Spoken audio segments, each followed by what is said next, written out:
नमस्कार, ऐसे न्यूज की डेली बुलेटिन में आपका स्वागत है और शुरुआत करते हैं देश दुनिया की खास खबरों के साथ। सुप्रीम कोर्ट ने नीट और जेईई परीक्षाओं में विलंब लाने की याचिका को किया खारिज। न्यायमूर्ति अरुण मिश्रा ने 11 राज्यों के 11 छात्रों द्वारा दायर याचिका पर सुनवाई करते हुए पूछा, कोविड-19 एक साल तक जारी रह सकता है क्या? आप 1 वर्ष तक प्रतीक्षा कर सकते हैं?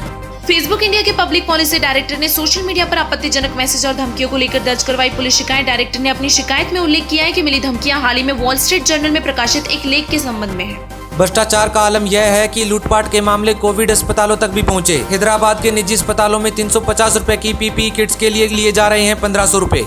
विश्व का सबसे बड़ा सर्च इंजन गूगल फिशिंग जैसे साइबर क्राइम का सामना करने के लिए यूआरएल में केवल डोमेन नेम दिखाने की बना रहे हैं योजना। 9 महीने के बाद भारत और नेपाल ने वीडियो कॉन्फ्रेंसिंग के जरिए बात की। मीटिंग में भारत की मदद से हिमालय क्षेत्र में चल रही परियोजनाओं पर हुई चर्चा। विश्वविख्यात भारतीय शास्त्रीय गायक पंडित जसराज का न्यू जर्सी में 90 साल की उम्र में हार्ट अटैक से हुआ निधन। लगभग 80 वर्षों के करियर के साथ वो पद्मश्री, पद्म भूषण और पद्म विभूषण सहित विभिन्न प्रतिष्ठित पुरस्कारों और सम्मानों के प्राप्तकर्ता थे। मशहूर मूवी डायरेक्टर निशिकांत कामत का हैदराबाद के एक निजी अस्पताल में लीवर के संबंधित बीमारी के कारण 50 साल की उम्र में हुआ निधन। कर्नाटक, तेलंगाना, आंध्र प्रदेश और तमिलनाडु में सर्वेक्षण में शामिल 94% बच्चों के पास ऑनलाइन शिक्षा के लिए स्मार्टफोन और इंटरनेट कनेक्शन नहीं। क्राई नाम के एक एनजीओ द्वारा किए गए एक सर्वे में मिली जानकारी। पार्लियामेंट के संसदीय बिल्डिंग की 6वीं मंजिल पर लगी भीषण आग को काबू करने के लिए मौके पर पहुंचे 7 फायर ब्रिगेड इंजन। हालांकि घटनास्थल पर नहीं हुई कोई जनहानि। साउथ कोरिया में शुरू हुई कोरोना की नई तरंग। कई दिनों बाद देश में पाए गए 197 नए केस। सरकार ने लोगों को अपने घर में ही रहने की दी सलाह। कथित तौर पर भड़काऊ भाषण देने के मामले में मथुरा जेल में बंद गोरखपुर के बीआरडी मेडिकल कॉलेज के निलंबित डॉक्टर कफिल खान की हिरासत अवधि बढ़ी। अब 13 नवंबर तक जेल में रहेंगे डॉक्टर। अमेरिका में सिनसिनाटी के बाद फिलाडेल्फिया में भी हुई गोलीबारी। हादसे में अब तक 4 लोगों की जा चुकी है जान, तो वहीं 18 लोगों को लगी है गोली।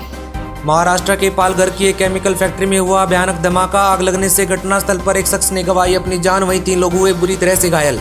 बिहार में 6 सितंबर तक जारी रहेगा लॉकडाउन। सरकार ने जारी की अधिसूचना। इसी के साथ राज्य में कुल संक्रमितों का आंकड़ा हो चुका है 1 लाख के पार।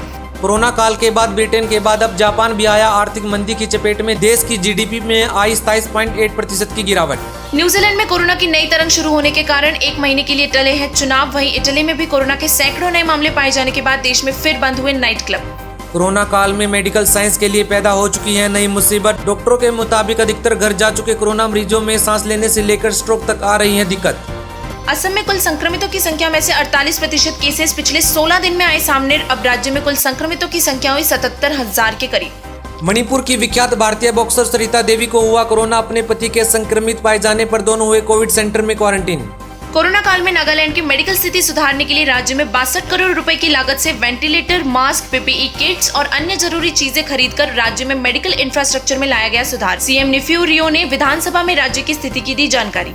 जयपुर की बारिश में डूबी बस्तियों का 4 दिन के बाद हुआ बुरा हाल। पानी में बहा सैकड़ों लोगों का सामान और धन। अब मांग कर पहनने को और खाने को मजबूर हुए लोग। और आज का सवाल, आखिर भक्ति करना क्यों जरूरी है और किस भगवान की भक्ति करनी चाहिए? अपना जवाब कमेंट करके जरूर बताएं।